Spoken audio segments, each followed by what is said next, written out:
days in a row.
Ladies and gentlemen, as we begin our services, if we can please kindly turn off all cell phones or electronic devices, or please place them on silent. Thank you.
Good afternoon, everyone, and welcome. I'm Rabbi David Englander from Congregation Bethel, and together with our Chazan, Lisa Pomerantz-Borough, and our Rabbi Emeritus, Rabbi Aaron Krupnick, it is our honor, sad honor, to be with you today to officiate at and guide in keeping with the Jewish tradition that Sylvia would have expected us to allow us to guide us in these moments for our funeral service this afternoon. I want to acknowledge, first and foremost, our rabbinic colleagues who are here. We're honored to have family member Rabbi Josh Krish, Rabbi Epstein, and Rabbi Mengel. We appreciate your being here, and I know it's of great comfort to the family. Jewish funeral service is about one thing in two parts. That one thing is honor, and the two parts are honoring the one who has passed away and honoring the loss of those who remain as mourners. So there will be many words, thoughts, memories shared of the incredible life, impactful life of Sylvia Moldoff today. Here we set the stage, if you will, for those reflections by turning to our Jewish tradition, the words of the psalmist, as our Chazan chants Psalm 23, mentioning the valley of the shadow of death, through which these mourners walk, never alone, always surrounded, supported, and comforted by you, their community of friends, by great, amazing, impactful, and lasting memories, and the love that most certainly remains. Chazan.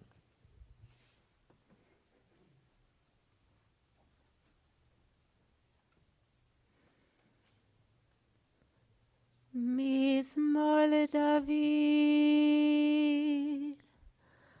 Adonai roi lo echsar, Bina deshe yarbitzeini, al mei menuchot yanaleini, Nafshi yeshover,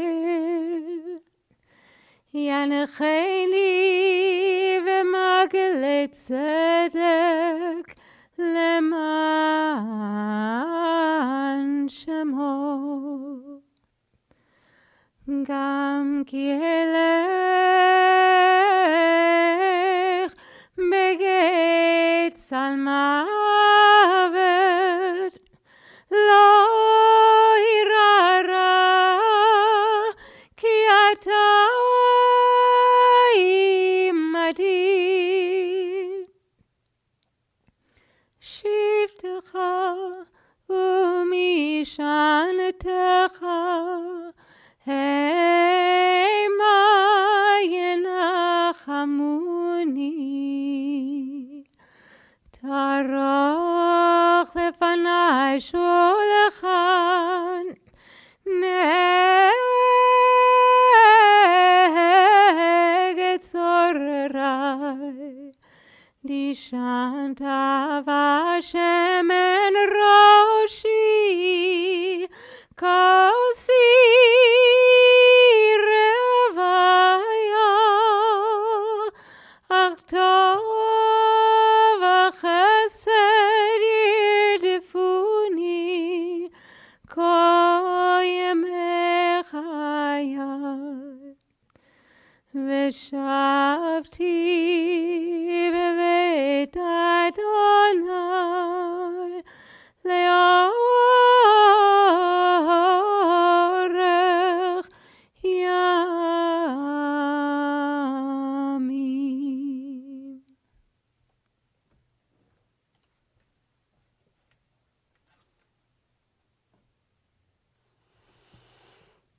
The Lord is my shepherd, I shall not want. He maketh me to lie down in green pastures.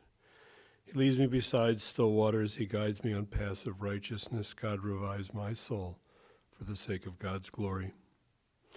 Yea, though I walk through the valley of the shadow of death, I fear no harm, for you are with me. Your staff and your rod do comfort me. You set a table in the sight of my enemies. You anoint my head with oil. My cup overflows. Surely goodness and mercy shall follow me all the days of my life, and I shall abide in the house of the Lord forever. It is with a heavy heart that I stand before old friends here today to bid a farewell to another. Known Sylvia, of course, for 30 years. 2 weeks ago, I went to the hospital to visit your grandma, and I was told that she couldn't speak and that her throat was tight and she couldn't swallow. And I walked into the room at Virtua Marlton, and she looked up at me and said, "Hi." I came over and gave her a little kiss, and we did what we always do together. We smiled and laughed a little, and heard a lot about her children, her grandchildren, her great-grandchildren. Her family was her world. She and Jack just shept endless nachas as the family continued to grow. Her children's children found the perfect mates and had families of their own. I suspect some of them are probably watching from afar and maybe even in Israel. And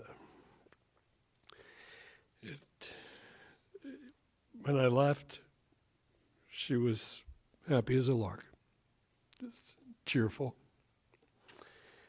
And as I came downstairs and I got off the elevator, Alan, your face reminded me that looks can be deceptive, and that she had put on a good, strong face for me, and was happy to be given every new day.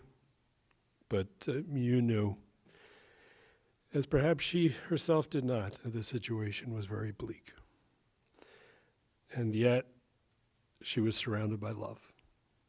And she left this world the way that she lived in it, surrounded by her family, knowing that she was leaving a lasting legacy, and knowing deep in her heart that she, like your dad, will never be forgotten. I'm going to call on you, Alan, please, to be the first speaker.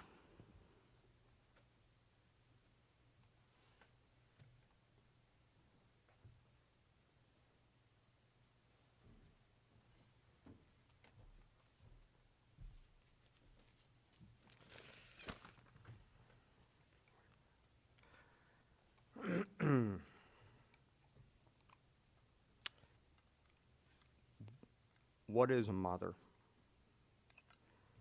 My mother exemplified true womanhood.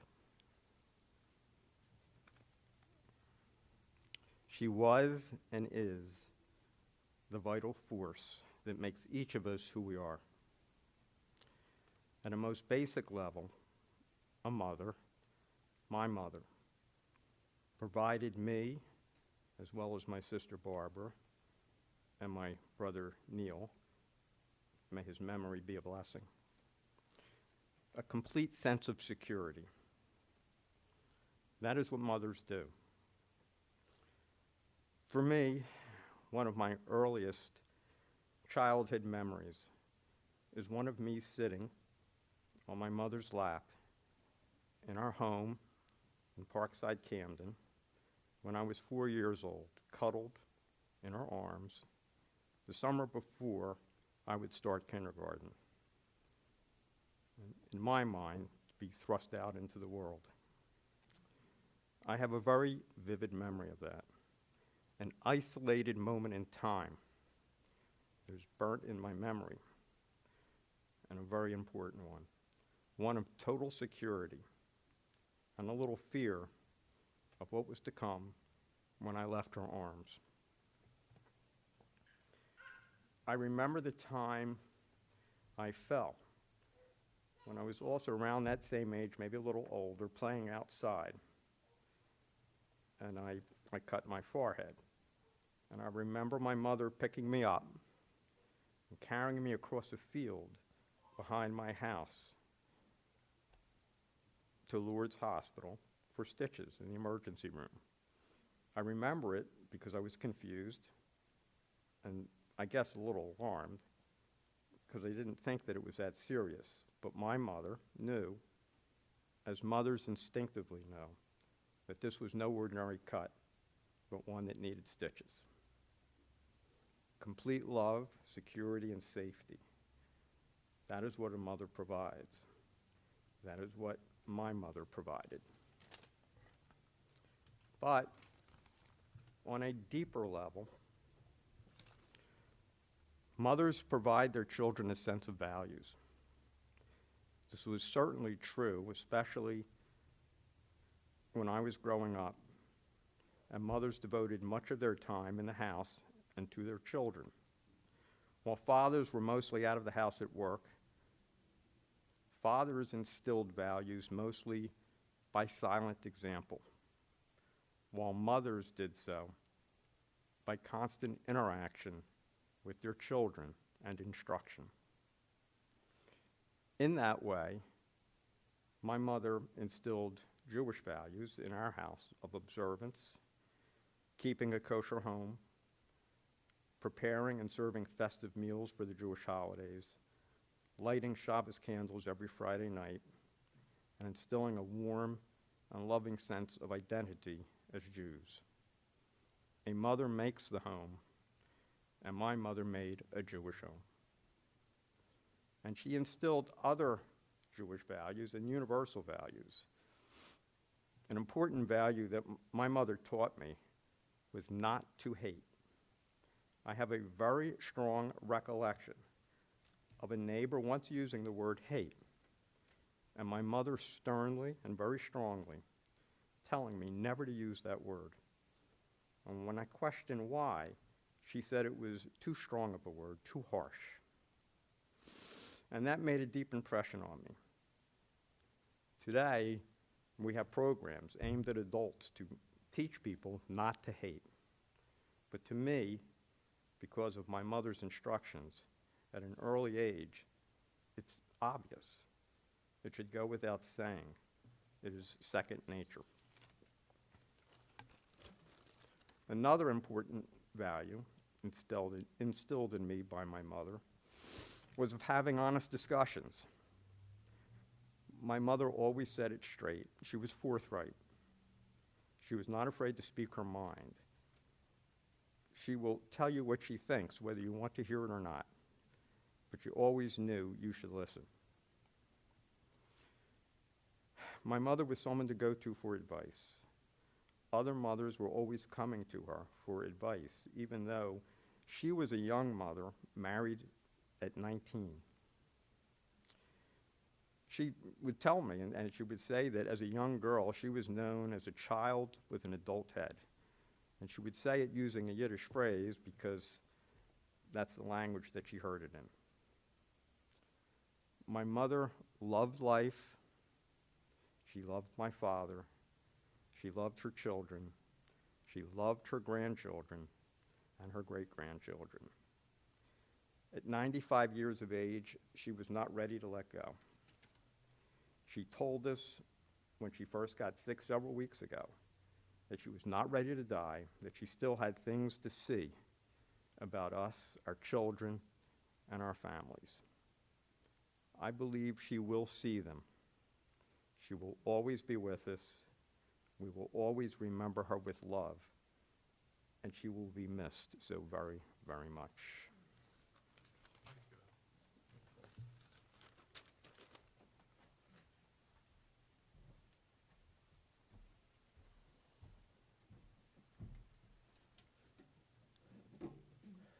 Call on Nathaniel will be our next speaker, and he'll be followed by Eliana and Nina coming up together.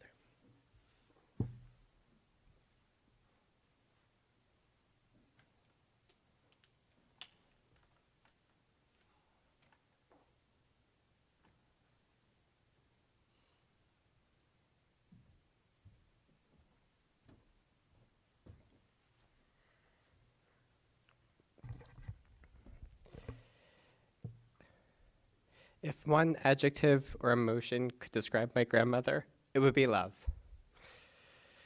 She brought an unconditional and boundless love to all of her relationships.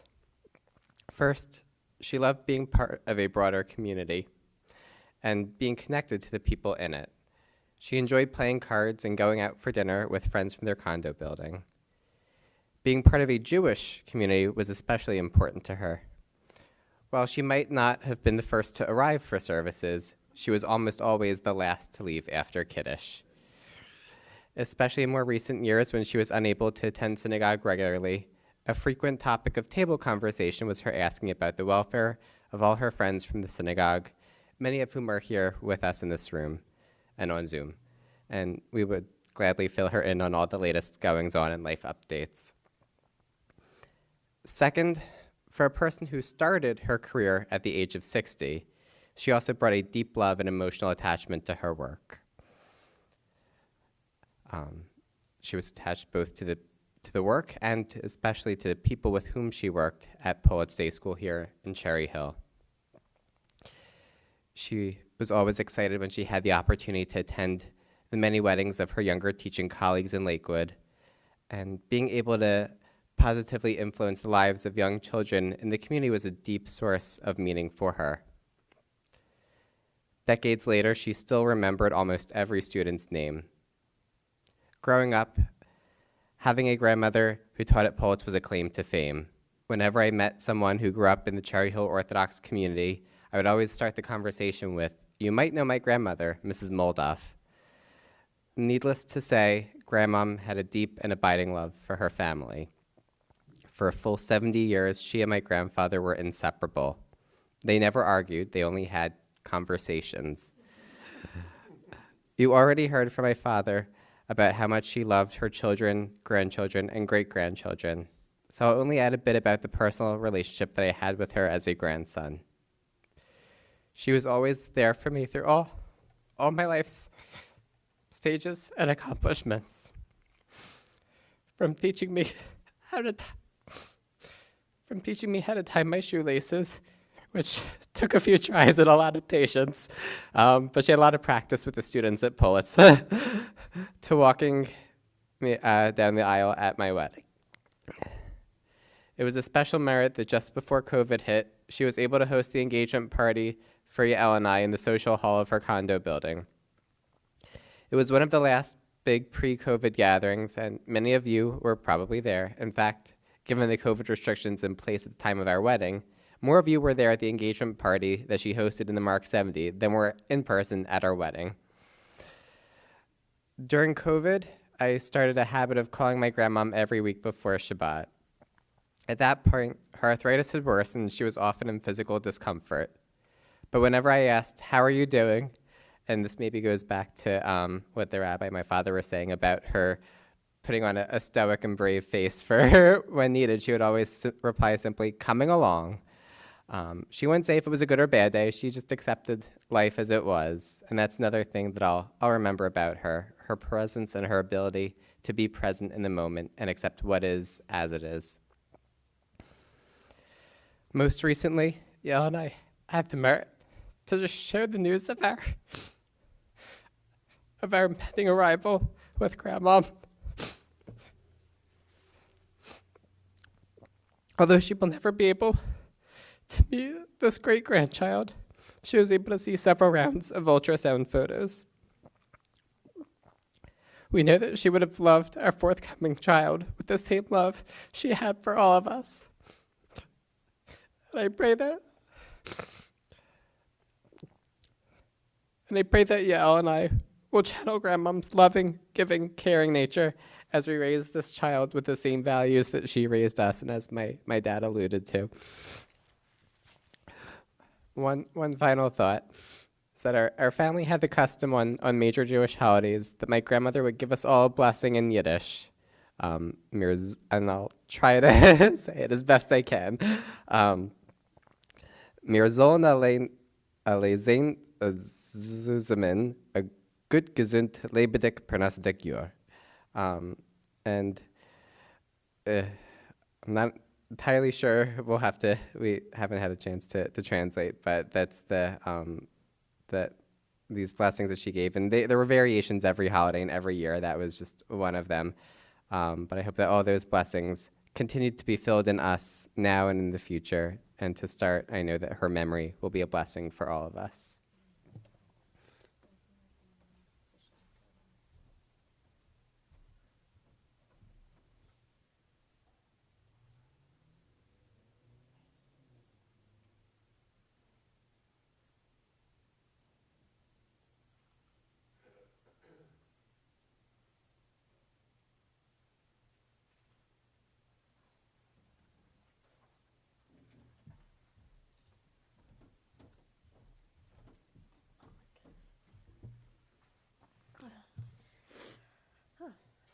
Good afternoon.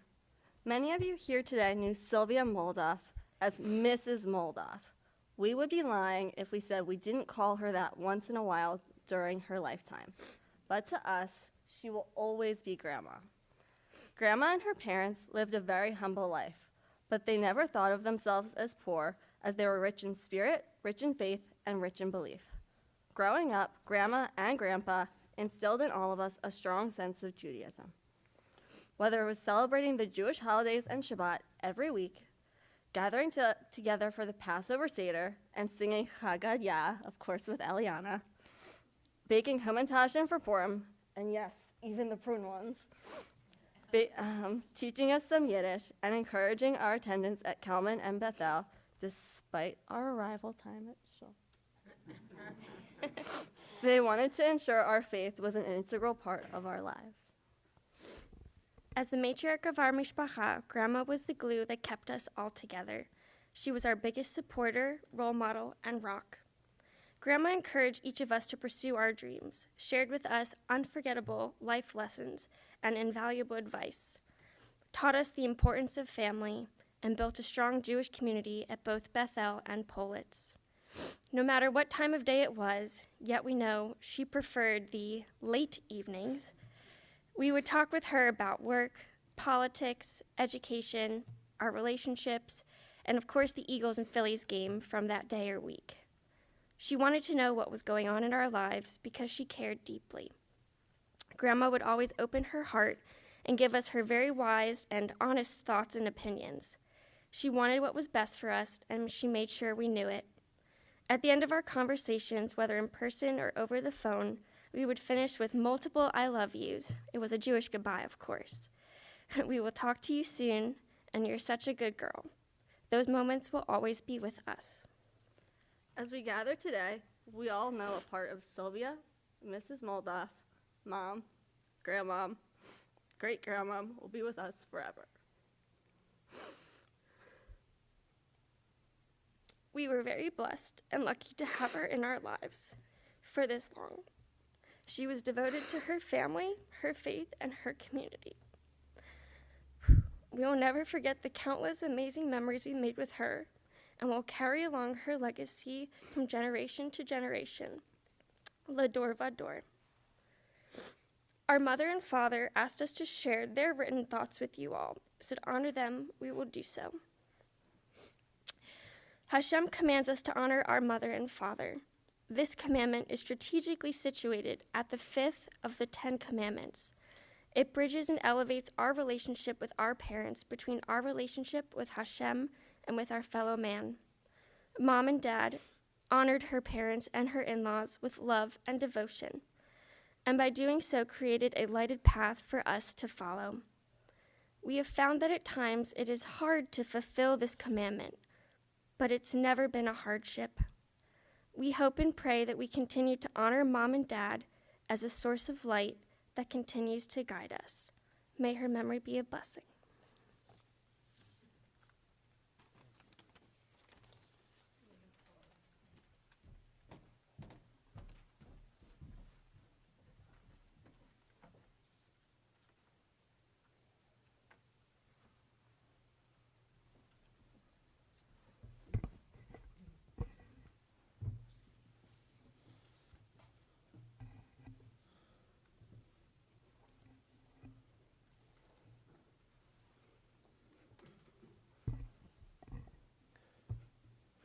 Thank you to all who've shared beautiful reflections, beautiful life, it's beautiful relationships,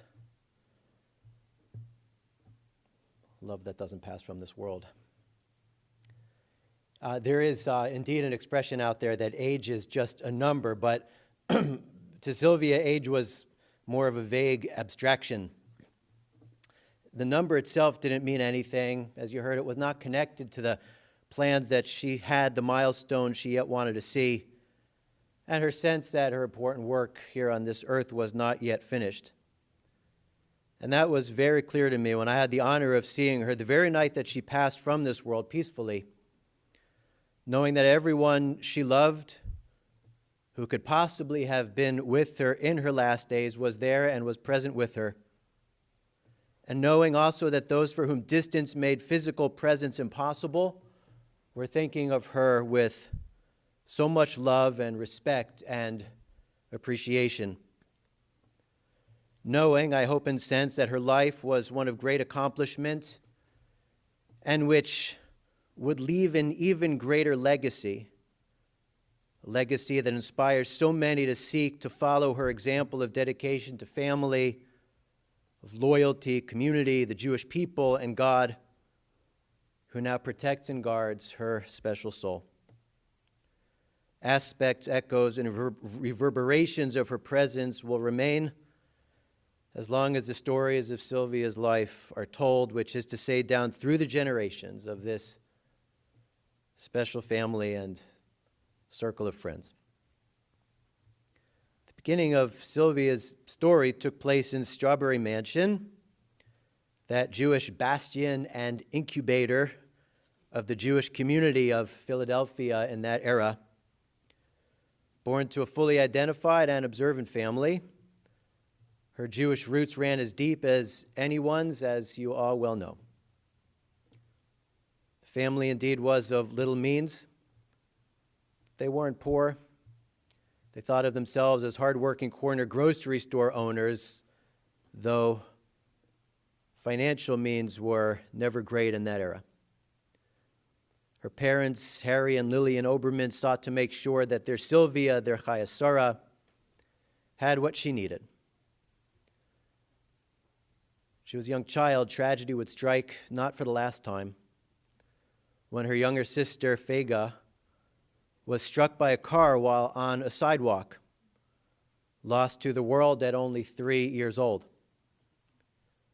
That such a similar and similarly devastating loss would repeat itself many years later, that took your beloved Neil's life at just 40 years old, is still something that is hard to fathom. It is something we will admit that we will never, ever understand. And so Sylvia became not only an only child, but one who took on responsibilities of adulthood early on, with grieving parents and a father who suffered from a variety of health challenges as well, including to his mobility.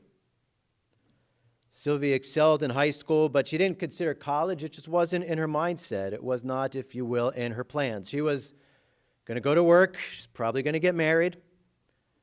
She's going to follow that path toward a life that was worth living, from tragedy to triumph and back, and then back again. Back to what? Back to affirming that our efforts in this world to persevere and to live out our deeply held values, such a life is not only worth the effort, but it creates blessings for others beyond that which is immediately apparent, beyond what can even be known to us in our lifetimes. All we could do is offer this world our rank best, and that is what Sylvia did through her whole life. A blind date with an Army guy, not a Navy guy, an Army guy in 1947 led to marriage at 19 years old. She and Jack would have 3 wonderful and accomplished children who would eventually meet beautiful and supportive spouses of their own, who were and who are dedicated to Jewish life and living and Israel and the Jewish future in ways that Sylvia also was, and in each of their own unique ways as well. Over 70 devoted years of marriage, they celebrated and mourned with their Bethel family. And I could not be prouder to know that the Moldoff name was associated with Bethel for so many decades, that Barbara and David and the memory of Neil will continue to bless your Bethel home. Just as I'm so honored to know that Alan and Randy have found a spiritual home just a block away at the Chabad run so very ably by their Rabbi Mendy Mengel. Shabbat holidays in a kosher home were all parts of your lives, and volunteer service on the Bethel School Board, with sisterhood at what was called the Jewish Geriatric Home, and more, were ways that Sylvia gave of her time and hard-won expertise. In other words, Jewish, Jewish, Jewish, and more Jewish, reverberating through the generations, strengthening the unbreakable chain stretching back to Mount Sinai, which stretches forward only because of the efforts and commitments like those made by Sylvia and Jack Moldoff. Her return to work at 60 years old at Politz is a story that should be told over and over. How beautiful it was to hear the recollections of her ex-students gathering around her like a celebrity while she held court. We all know what a privilege it feels like to share something of our journeys with our former beloved teachers. She touched so many lives, and she made all those lives better over the long term in doing so. You know, our tradition emphasizes the concept of midot, which are character traits that we might strive for. It is said that not everyone can be a Talmid Chacham or a great Torah scholar, but everyone can be a champion of the midot that make a positive difference and which also make our world a better and a more worthy place in which to live. Alan and Barbara affirm that the way that she had to grow up quickly really extended into the remainder of her life. She was so often the adult in the room, indeed someone relied on for advice that people could trust, incredibly high praise from the perspective of our Jewish tradition. She was a good judge of character. She was a lover of Israel, with stories still being told about that 2005 Bethel trip of 2 buses, and what I hear was a breakneck pace to squeeze as much as possible out of time spent together in our Holy Land. And she was resilient, and she and Jack were strong together. How do you persevere after tragedy? In her words, you put on a face and you do what you have to do. Sylvia was a self-declared city girl who refused to move to a still undeveloped Cherry Hill because she told Jack, "I'm not living in the woods." She was a mother in Israel and dedicated servant of the Jewish people. She was an unpredictably dedicated Philadelphia sports fan who knew all the players and rooted them on through better and many worse seasons. Most of all, she was a builder of a family now extending 4 generations with the arrival of 5 great-grandchildren, with more on the way, please God, in good health. Sylvia has left this world and yet remains with you every moment you think of her incredible presence in your lives and her unforgettable, impactful presence in the lives of so many.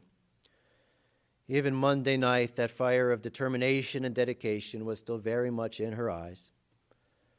That determination and loving toughness was still very much in evidence. You were blessed to have her for so long. She was blessed to have you at her side always and until the end. Her memory will always be a great blessing. And on behalf of Rabbi Krupnik and Chazan Pomerantz-Borough, I extend the condolences of our Bethel community to Alan and Randy, to Barbara and David, to the grandchildren, Eliana, Nina, Nathaniel, Shira, and Andy, to the great-grandchildren, to other relatives, and many friends, all who mourn the loss of Chaya Sarah, but Aaron Alevi Viliba, Sylvia Moldoff, Teinish Matatsura Bitzra Chayim, may her soul be bound up in the bond of life. May she rest in peace, and we say, Amen. As a reminder, the Shiva for Sylvia will take place as previously communicated this week at Barbara's, next week at Allen's, with visiting hours and services according to the schedule that was sent out to the Bethel and Chabad communities. If you need that information, I'm sure that you can contact either office. Our Chazan will chant the memorial prayer, the El Maleh, invoking Sylvia's Hebrew name, and again, those of her parents. I ask you to rise in body or spirit for the El Maleh.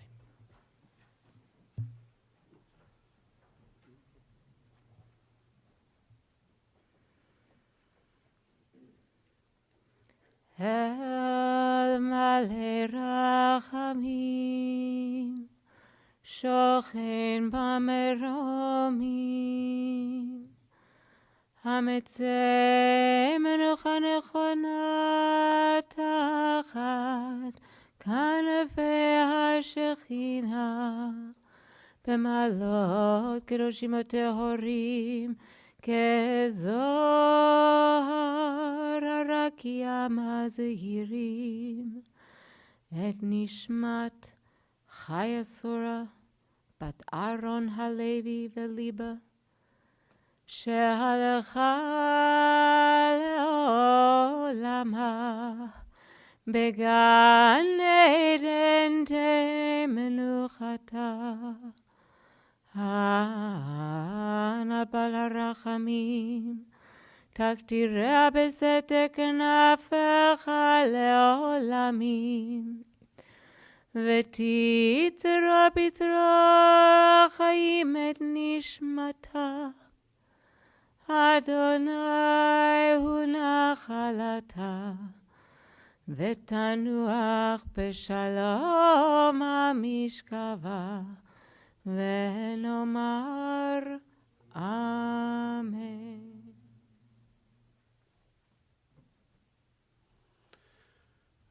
O God, exalted and full of compassion, we pray that you grant perfect peace under the wings of your sheltering presence to the beautiful, shining soul of Sylvia Moldoff, who has gone to her eternal home.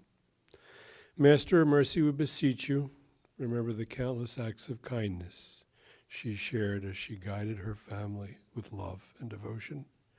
May her soul be bound in the bond of life eternal.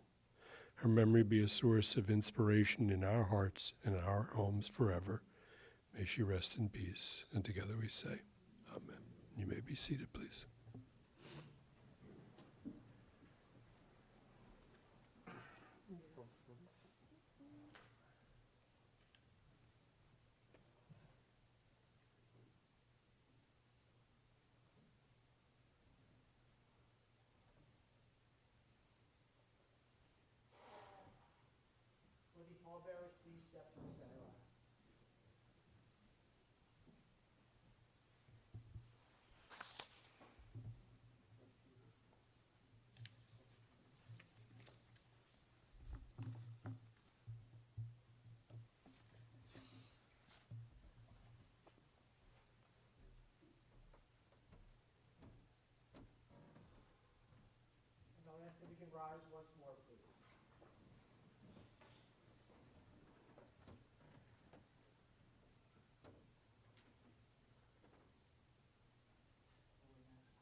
Seated, please.